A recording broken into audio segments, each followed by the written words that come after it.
Welcome to lesson 5 of what's new in Swift 4. So far, you've learned how to convert object and into JSON and vice versa by using the protocol extension. In this lesson, you will learn how to customize Codable by providing our own custom implementation.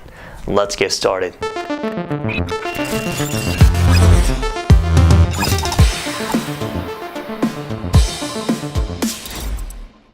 Welcome to Learn Swift with Bob. Today let's talk about advanced Codable. When the JSON file and the model, they look different. We talked about the problem statement last time. Here, let's solve that problem by learning about providing own customization. So you have a geek JSON file available here. We have a Stack Overflow ID about the developer, Bible name, and iOS platform. Here we go. And then we have a geek model that confirms Codable, username, name, and path platform. But here's the difference. Here, the username here in this case will be Stack Overflow ID, but now your model that you're working with in your own project is called username, not Stack Overflow ID. How do you do that? Well, here's what's happening. Well, you gotta understand what goes underneath what happens. Well, when you use Codable, what's happening is this happens underneath. So something called enum. There's an enum is created automatically and has raw value string as well as confirms the coding key protocol, and then a case username, and then case name and case platform. This code is automatically created when you compile the Swift language into when you use Codable. It happened. This block of code is automatically added, and then we as a user we don't know internally, but this happens automatically. Okay, just like you see those red marks on the left side, those are all code written by the Apple engineers, and we don't have access to those, but it just happens underneath. Same thing applies to here. The coding keys, this is automatically generated and happens. Okay, but here, so they use a value of the raw value of username, name, and platform to determine the key value. But if you want to change something, all you have to do is change the username to, for example, Stack Overflow ID. Okay, so now when you make an object, of geek object, okay, geek developer iOS, and when you try to convert this object into JSON, now what's happening? You are gonna get a value of Stack Overflow ID, instead of what was that called, username. Okay, let's see what happens when things don't work out. You know what to do. Just print hello. Here we go. Name Bob Lee, Stack Overflow ID, Bob the developer, platform iOS. So this is how you customize things out.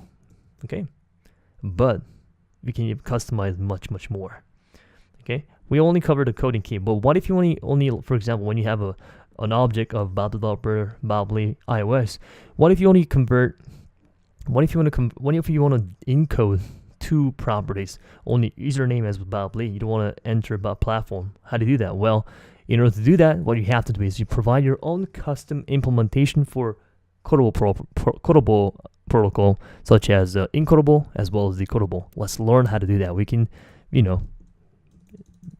learn how to become more custom. We learn how to, let's override the property of protocol extension methods. So here we go. First of all, we're gonna create a struct called mob blog, and then contains author ID URL and your author ID URL.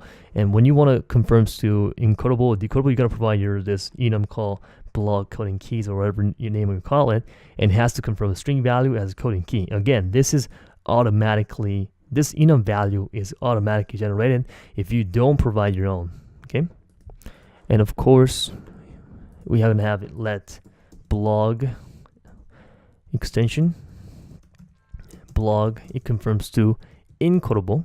Okay, and when you confirm encodable, what's happening? It contains a method that you have to specify, which is called encode. We talked here.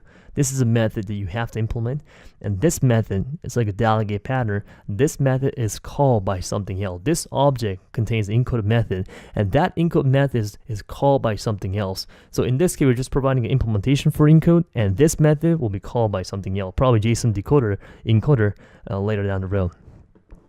And in this case, what we have to do is we are gonna try to get the author value of this struct author string value ID URL, and then we're trying to convert into a JSON file with the key value associated with it. So right now you have author. So let's try to do that. So first we're going to create a container or column manager. It's a higher level API. It's like responsible for, it's like similar to JSON encoder, but container is responsible for parsing one of them, interacting with one each case. And that's all I can say, right? This is an API written by the Apple engineers, which simply follow their API and simply things work. And container contains a method called, what I call the encode method, okay? And we can enter a value. And here I'm gonna just copy paste this. Try container.encode, try container.the ID, URL ID. So this is what's happening. So we have an author value. Let's say it's called Bob Lee, okay? And then what's the key here? Well, in this case, you use the coding key.self. Oh, I didn't explain this to you right now so far. So what's key value? So key is a coding key.self. So what are you working with? What key are you working with? In this case, when you take a look at it, container, it's gonna ask you to coding key.protocol. So what's coding key.protocol? Well, something that confirms the coding key, okay? And when you have this is the protocol, it's asking you to enter type. So block coding key, it confirms that coding key protocol, and then you have to enter self, the type of it. Okay, and then here for key, you can actually pick and choose, because now the block coding key has been registered with a container, and then when you use encode function of the container, you're able to pick and choose within the context of block coding keys. And Swift is able to infer, because you're working with this one, you gotta have this, and that. How beautiful is that? The API, it's amazing. Author right there. And then let's see what happens. So let's create an object called post. Okay, post. Blog ID1 URL. Why do we use URL? Well, when you use this URL object, what happens is you're able to parse this URL. You can get the value of root domain. You know, you get comes along with built-in properties and methods. So we use URL for URL. Okay, and then here we go. Let's try to encode this. I'm just gonna copy paste because we already covered in the last lesson. My blog try encoder, create an object and encode. All right, and then post. Okay, so this is important.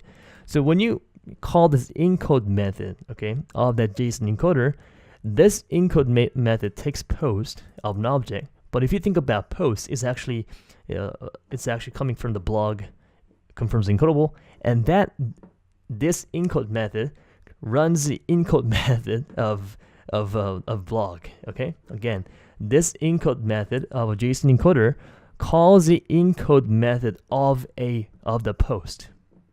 Okay, so this thing is executed by the JSON encoder. Okay, yeah, there are a lot of encoder name out there. Encoder, right? Encode. Things can get a little confusing, but I guess they want to make it very, very simple, so that people don't have to, when you take a look at, if you take a look at this part, this is very, very, very simple. Encode post. But if you're providing your own custom implementation, things get a little confusing, but you get the point. So let's see on the bottom here. Print on the bottom, optional ID, author Bob, URL Bob Lee. But now here's what I mean by that. You can provide your own custom implementation. If you simply ignore the author, yeah, we'll still parse, we'll still give you the encode, but there's no author. Okay, so you have unlimited, what do you call that, freedom when you're working in Codable now, because you are providing your own encode method associated with it. How beautiful is that? Okay, and you can change the coding key if you wanted to. You can change the coding key to good author. Let's see if that works. Here we go, good author Bob. All good. See how beautiful is that? Okay, but again, still it's a very high level concept, because container, this thing right here, I don't even know. It's like a sacred code. It's like, we call it it's hard to know what goes underneath, but simply things work. Even though we provide our own customization, there's still a library and a lot of built-in code written by the Apple engineer. We simply follow them. Okay, so we talk about how to confirm to Incodable protocol. Now let's talk about how to confirm to Decodable protocol. Okay, let's begin. So first of all, let's create an entire new struct called user, and it contains a couple properties: name, citizenship, and ID. All right, your passport, whatever. And you have an init method called name, citizen ID. Okay, decodable means you're converting a JSON file into an object. So later you will use that init method to finally initialize this property down the road. But now what we're gonna do is we're gonna create an extension and user, and now this thing confirms to Decodable. And if you want to confirm to Decodable, you gotta provide a required init method called required init method. First of all, we're gonna provide a coding key. That's the #1 rule. Okay, user coding key, whatever coding key you want to use it, and then you're gonna provide a default the required method called init from decoder. All right, this init method is used by JSON decoder later. I'll see what happens. Just like a function of encoder here, this method, same thing applies on the bottom here. This init method is called by something else. And here, let's create a container that is responsible for. They also call it container for some reason. Decoder that container. Key by what other key you're going to use right now? We're going to use a key out of user coding key.self. So this is useful if your JSON data you receive was like a full name, and you can simply hey, I want to use, for example, when you have if the JSON file received was a full, case dot full name, like that. What's happening is when you use coding key.self, you're using the value of full name instead of just name. So if you receive a JSON file of, for example, full name, ID, citizenship, you can just simply use full name right there. But for now, we don't need to. And then we're gonna use, I'm just copy paste it for you. I think that's better to explain, copy and then explain to you after. So here we go. We have name, a value. So here we already have access to the JSON data. For example, when you have, I'm gonna show you right away the finished data first, and then show you the before. So you get a JSON decoder. We have a user data here, Bobley, ID, citizenship data. Call a JSON decoder and then decode it user.self from user data. Okay, what's happening is JSON.encoder, when you use this method, you're gonna call the init method of that user, as long also you have data associated with it. Okay, you have data available. So what's happening is you already have access to data somewhere, and then call it name, the data of it, the real name, call it Bob Lee, is a try container.decode .string.self, work with string value, and then the for key of name. So right now it's name. Okay, so just name.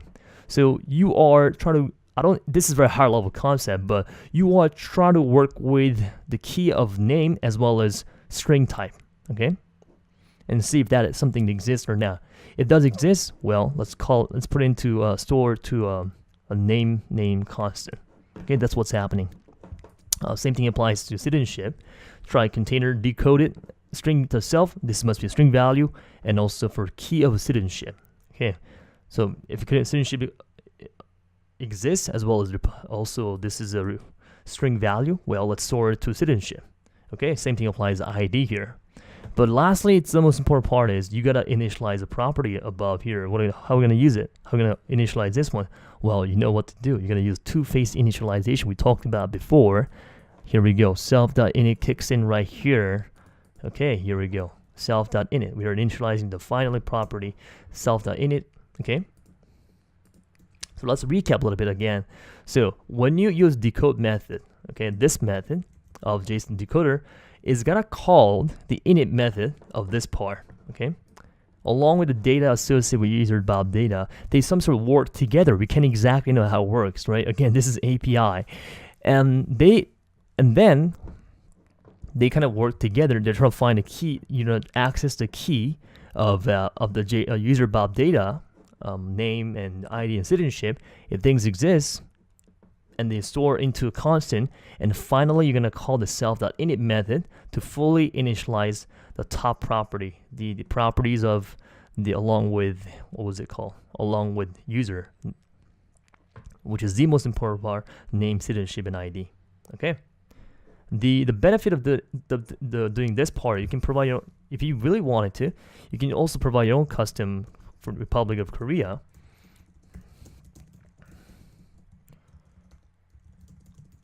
Is that you have full customization now. So even if you try to, for example, when you do user Bob here, code decoder, Republic Korea, let's call it Japan. Country right next to each other.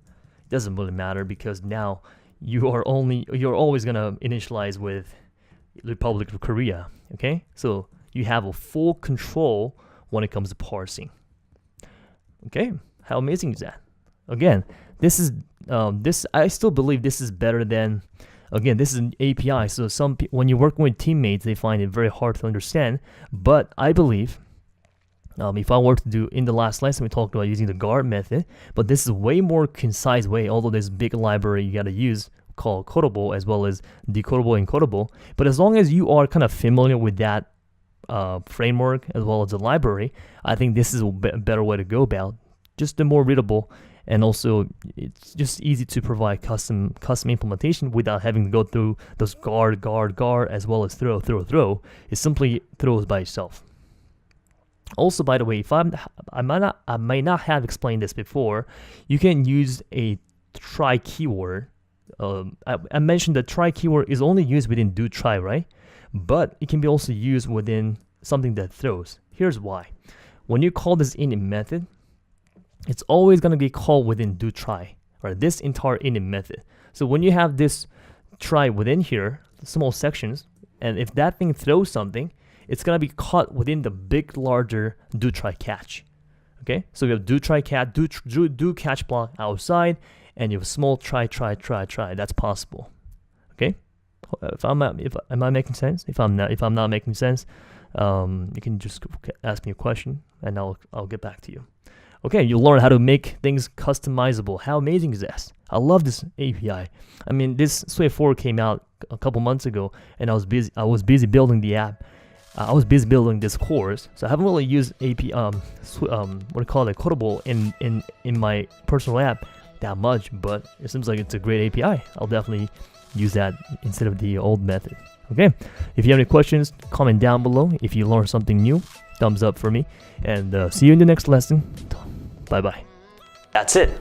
In this lesson, you've learned how to become more flexible when it comes to encoding and decoding JSON file. They don't have to look exactly the same anymore. The next course, I'll definitely use Codable to parse all kinds of objects. See you in the next lesson.